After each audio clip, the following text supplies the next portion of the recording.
This is a 20mm eye shaft movement.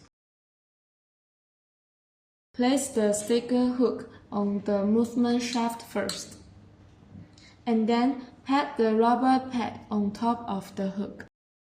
Next, the movement is passed through the clock face, and the hook behind it is aimed at 12 o'clock.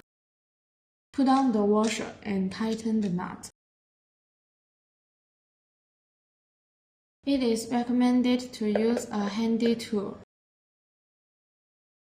Adjust the retaining screw of the mid hand towards 6 o'clock and 12 o'clock by finger.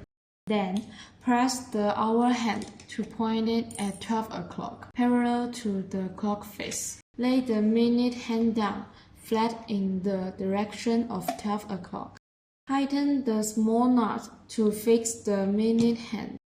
Install the second hand. Using an AA battery, press the positive electrode first.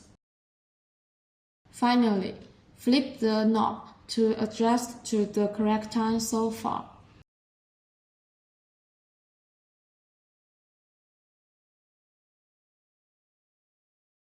The installation is complete.